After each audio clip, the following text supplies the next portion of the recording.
సామర్లకోటకు చెందిన శ్యామల హైదరాబాద్లో స్థిరపడ్డారు.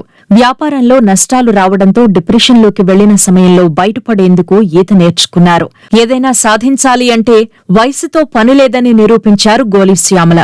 ఈ ఈతే సాహసంగా మార్చుకున్నారు. గతంలో 47 వయసులో శ్రీలంక నుంచి రామసేతు వరకు, గతేడాది మార్చిలో పాక్ జలసంధి 30 కిలోమీటర్ల దూరాన్ని లక్షద్వీప్ ఛానల్లో ఈత కొట్టి రికార్డులు సాధించారు.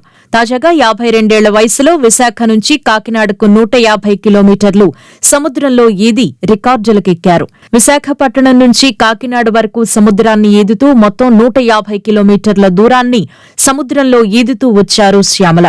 గతేడాది డిసెంబర్ 28న విశాఖపట్నం ఆర్కే బీచ్ లో మొదలుపెట్టిన ఈత 2025 జనవరి 3వ తేదీతో పూర్తయింది. రోజుకు 30 కిలోమీటర్లు లక్ష్యంగా పెట్టుకుని గోలి శ్యామల ఈ రికార్డును పూర్తి చేశారు. 52 శ్యామలను చూసి ఇప్పటి యువత ఎంతో నేర్చుకోవాలి.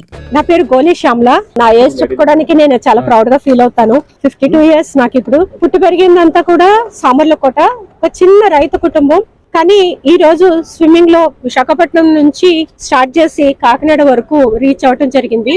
ఈ స్విమ్మింగ్ ప్యాటర్న్ వచ్చి ల్యాండ్ లో విశాఖపట్నం ఆర్కే బీచ్ లో స్టార్ట్ అయింది. కాకినాడ ఎన్టీఆర్ బీచ్ లోనే ఎండ్ చేయాలని మేము అనుకున్నాము. అప్పటి వరకు కూడా ల్యాండ్ టచ్ చేయలేదు. ఓన్లీ బోట్ లోనే స్విమ్మింగ్ చేసి బోట్ లోకి వెళ్ళటం జరిగింది. సో ఈ జర్నీలో నాకు కొంచెము ఇబ్బంది కలిగించింది. కొద్దిగా ఒక్క రోజు మాత్రం స్ట్రగుల్ అయింది. క్రూత్ హెల్త్ కొద్దిగా సపోర్ట్ చేయలేదు. ఎందుకంటే సీ సిక్నెస్ అనేది ఉంటుంది. మాకందరికి కూడా వామిటింగ్స్, లూజ్ మోషన్స్ అవటము, అంటే ఆ మోషన్ ఉంటుంది. బోట్ లో పడుకున్నప్పుడు కూడా సరిగా నిద్ర పెట్టకపోవడం. సెకండ్ డే నుంచి మేమందరం కూడా స్విమ్మింగ్ మీదనే ఫోకస్ చేసాము.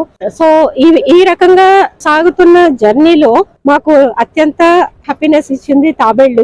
ఎక్కడ చూసినా కూడా తాబేళ్లు కనిపిస్తా ఉంటే మాకు చాలా చాలా హ్యాపీ అనిపించేది. అండ్ అంతేకాదు, నేను స్విమ్ చేస్తుంటే నన్ను టచ్ చేయటం, నా పాదాలు ముట్టుకోవటం, నా చేతులు ముట్టుకోవటం, నా పక్కనే స్విమ్ చేయటం, మేమంతా చాలా చాలా ఎంజాయ్ చేస్తాం. పెద్ద పెద్ద తాబేళ్లు అండ్ చిన్న చిన్న తాబేళ్లు నా ఫీట్ దగ్గర, నా కాళ్ళ దగ్గర అవి ఫాలో అవుతా ఉంటాయి. ఈమెవరు ఇలా ఉంది అని చూస్తున్న ఫీలింగ్ కలిగింది. ఒక పెద్ద వేల్ అయితే మాకు చాలా క్లోజ్ గా వచ్చింది. అంటే దూరాన్ని చూసారు మా టీము, అలర్ట్ అయ్యే లోపే చాలా క్లోజ్ గా వచ్చేసింది. అది చాలా ఫాస్ట్ గా ఉంటుంది. యాక్చువల్లీ వేల్స్ అనేవి ఫ్రెండ్లీనే, కానీ మనమంతా రిస్క్ చేయలేం. అంత పెద్ద ఆకారాన్ని చూసేసరికి ఎందుకైనా మంచిదని బోట్ ఎక్కేసాము. క్రూ అంత ఇమీడియట్ గా రెస్పాండ్ అయ్యి బోట్ లోకి తీసుకున్నారు. తర్వాత ఇక్కడ వరకు వచ్చాము.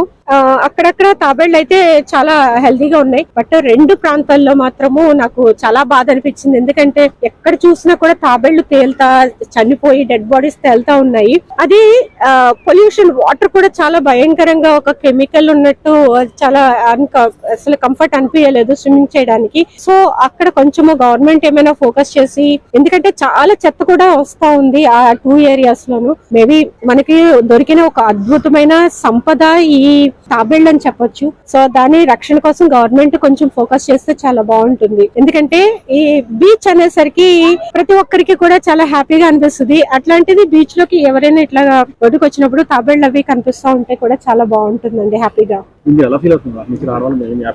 చాలా ప్రౌడ్ గా ఉందండి. ఎందుకంటే అది అంత చిన్న సంగతి కాదు.